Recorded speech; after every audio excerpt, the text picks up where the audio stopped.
अस्सलाम वालेकुम वरहमतुल्लाहि वबरकातुह। फिक़ह की क्लास में आज हम बात करेंगे एक अहम सवाल के बारे में, जो कि सवाल है फुक़हा में इख्तिलाफ क्यों होता है। एक आम इंसान के जहन में अक्सर व बेशतर ये सवाल पैदा होता है कि इन फुक़हा इन मुख्तलिफ मसालिक के दरमियान इख्तिलाफ क्यों होता है, ये इख्तिलाफ क्यों करते हैं। आज हम इसी सवाल का जवाब जान लेंगे। अगर हम कुतुब फिक़्ह का जायजा लें तो ऐसा महसूस होता है कि 95% मसाइल में फुक़हा के यहाँ एक से ज्यादा आरा और ओपिनियंस मौजूद है। जब एक जदीद तालीम याफ्ता शख्स इन इख्तिलाफात को देखता है तो उसे इतनी वहशत होती है कि बसा औकात वो दीन और उलमा से बदजन हो जाता है।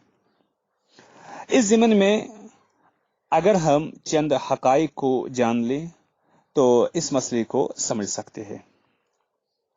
जैसा कि पिछले क्लासों में भी हमने बयान किया कि फ़िक़ही अहकाम दो तरह के होते हैं, एक मनसूस और दूसरे गैर मनसूस या इज्तिहादी। मनसूस अहकाम वो है जो कुरान मजीद या सुन्नत में बयान हो गए हैं। ये मजीद दो किस्म के हैं।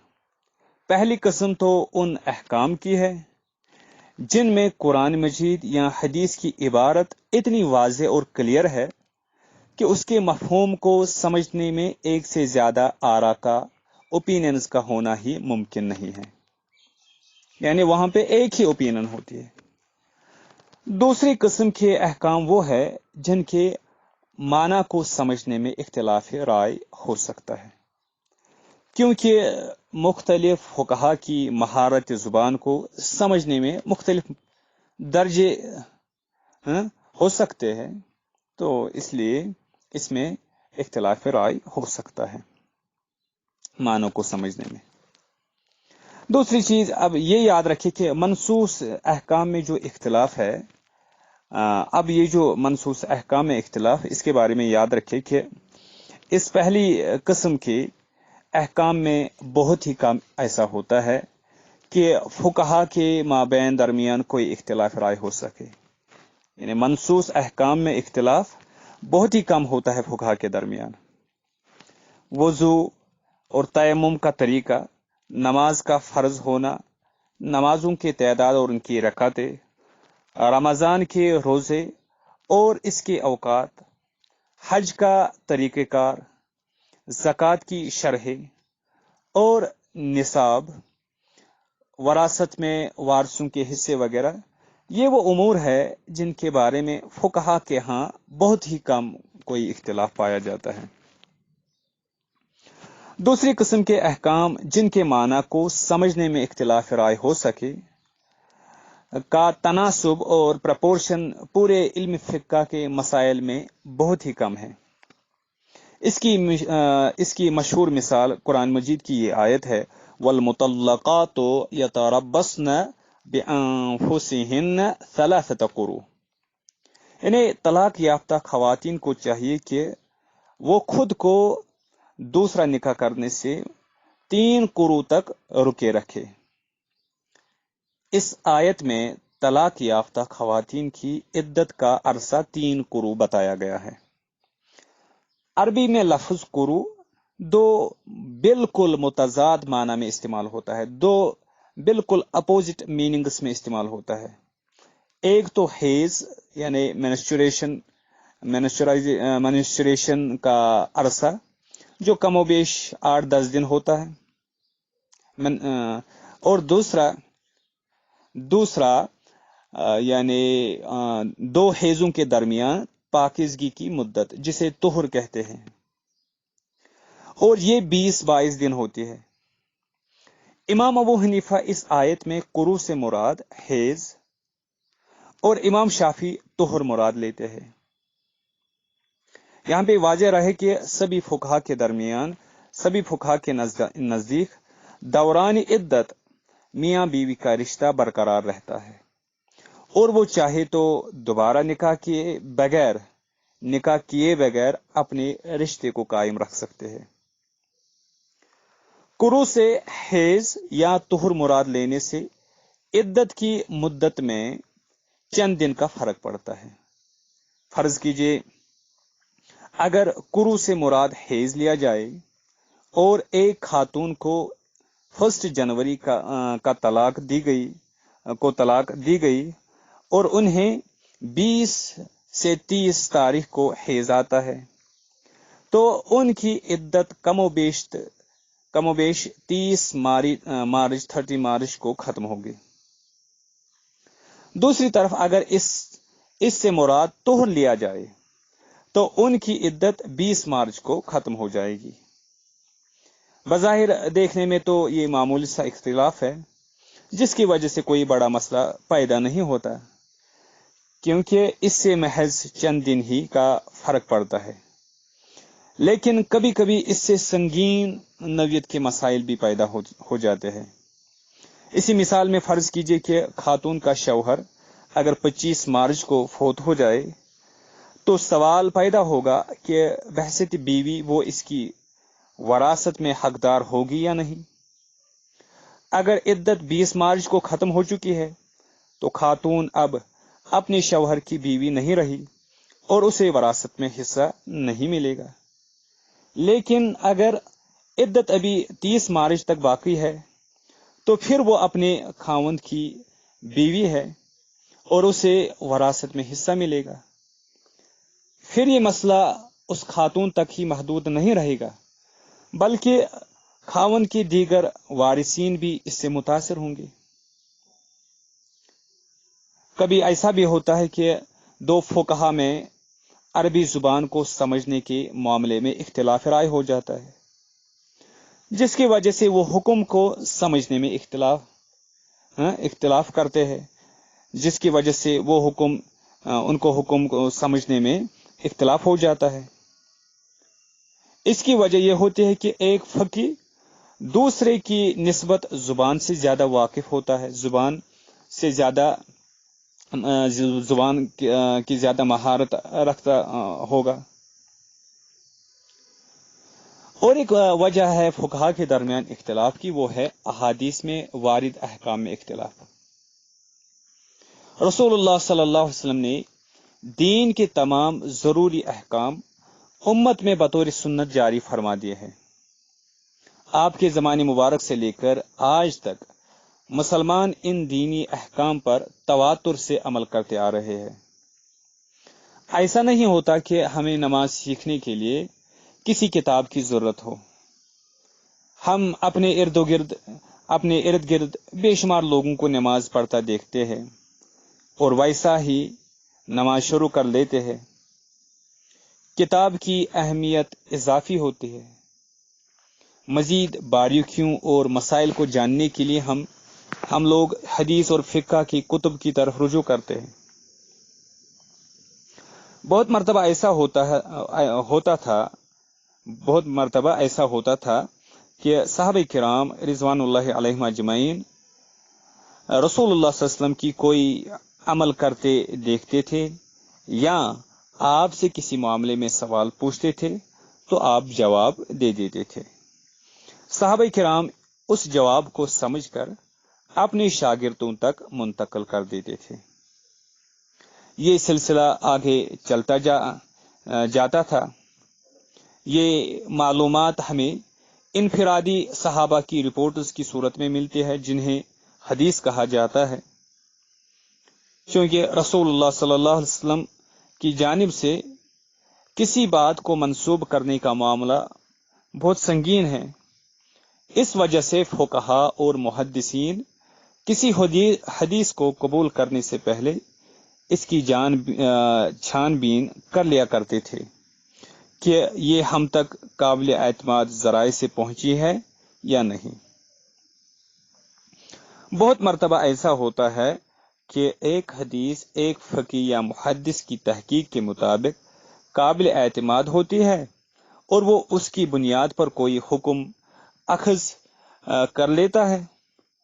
दूसरे फुकहा फकी या मुहद्दिसीन की तहकीक के मुताबिक वो हदीस दूसरे محدث کی تحقیق کے مطابق وہ حدیث قابل اعتماد نہیں ہوتی ہے اور وہ اس معاملے میں کچھ اور حکم اخذ کر لیتا ہے۔ کبھی ایسا بھی ہوتا ہے کہ حدیث کا ایک راوی ایک فقیہ کے نزدیک قابل اعتماد اور دوسرے کے نزدیک ناقابل اعتماد ہوتا ہے۔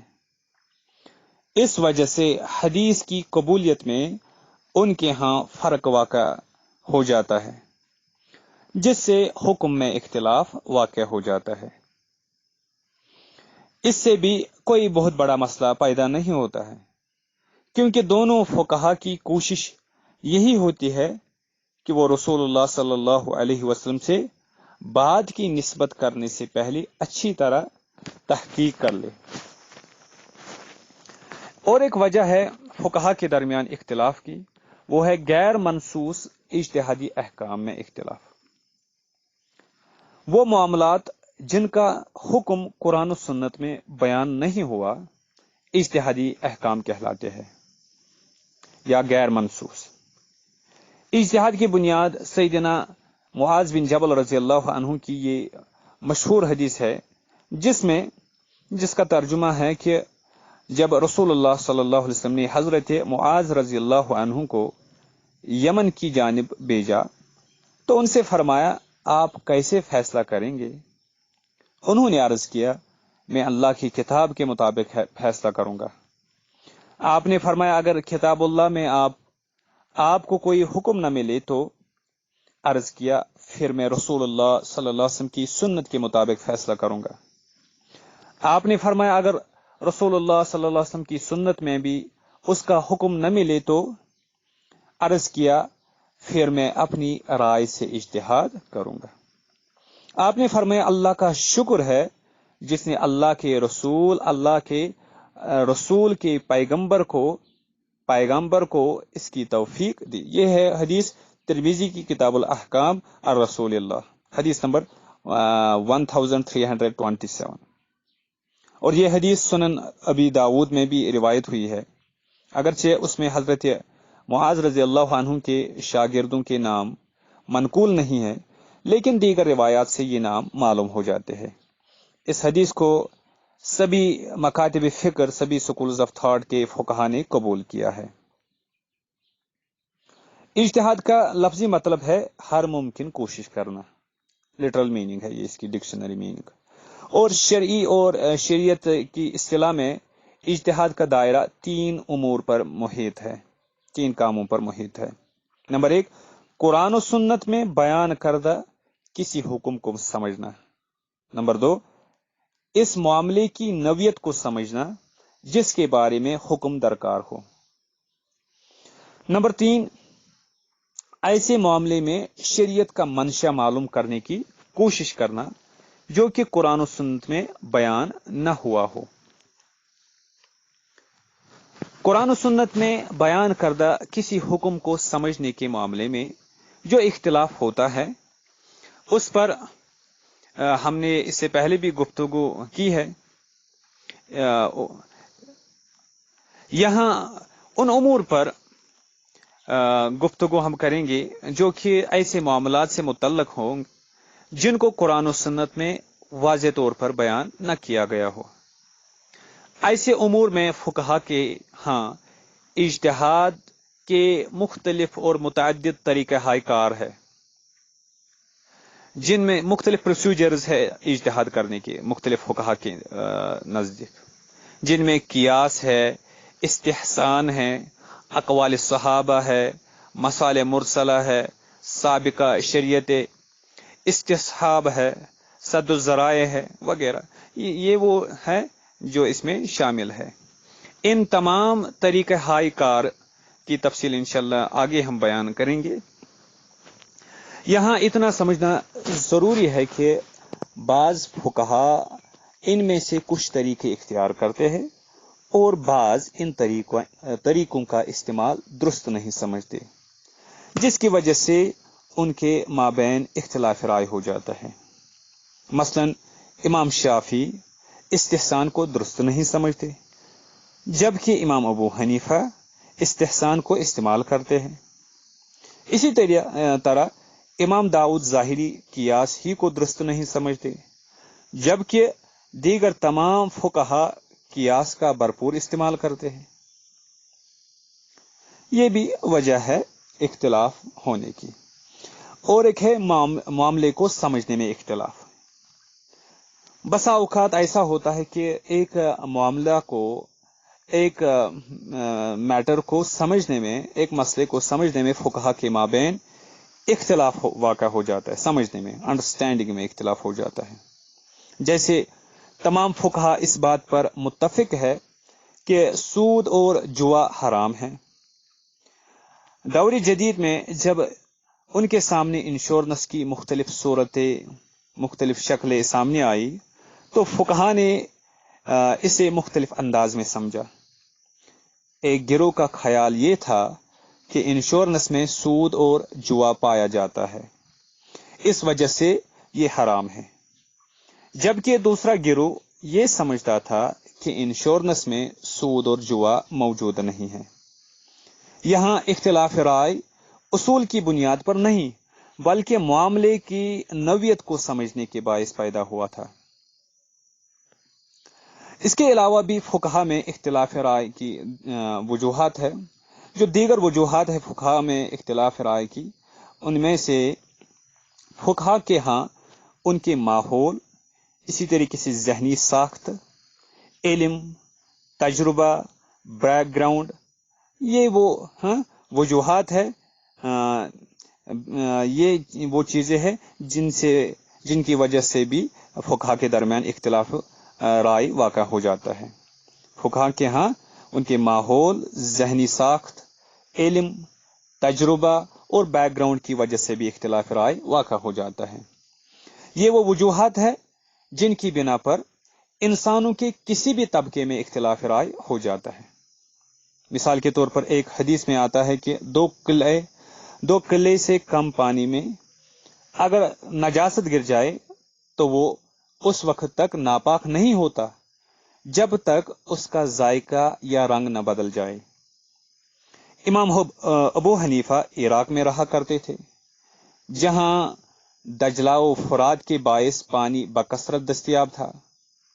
इस वजह से उनका मौकिफ यह है कि 2 किले पानी से मुराद इतना पानी है जिसके एक जानिब एक तरफ लहर पैदा की जाए तो वो दूसरी तरफ तक न पहुंचे। बाद में हनीफी फुकहा ने इसकी हद 10x10 10x10 हाथ के तालाब की सूरत में मुकर्रर की। उनका कहना यह है कि अगर तालाब इससे छोटा हो और इसमें नजासत गिर जाए तो पानी नापाक हो जाएगा। यही वजह है कि बाज पुरानी मसाजिद में वुजू के जो तालाब मिलते हैं वो आम तौर पर 15x15 फीट के होते हैं, क्योंकि एक हाथ तकरीबन 1.5 फुट का होता है। इसके बरकस मदीना के फुकहा के यहाँ पानी कमियाब था, पानी की कमी थी और कुओं से भरकर पानी लाना पड़ता था। उन्होंने 2 किले से मुराद 2 बड़े मटके लिए हैं। जाफरी फुकहा ने इससे मुराद 1200 रतल यानी तकरीबन 377 किलोग्राम पानी लिया है। इस मिसाल से जाहिर होता है कि मुख्तलिफ बैकग्राउंड और तजुर्बा रखने वाले फुकहा के यहाँ महज इस वजह से इख्तिलाफ राय भी हो जाता है कि वो मुख्तलिफ माहौल और तजुर्बा के हामिल होते हैं। ये थे वो वजूहात जिनकी वजह से फुकहा के दरमियान इख्तिलाफ राय होता है। इंशाअल्लाह अगली क्लास में मजीद कुछ आपसे शेयर करेंगे। तब तक के लिए वस्सलामु अलैकुम व रहमतुल्लाहि व बरकातुहू।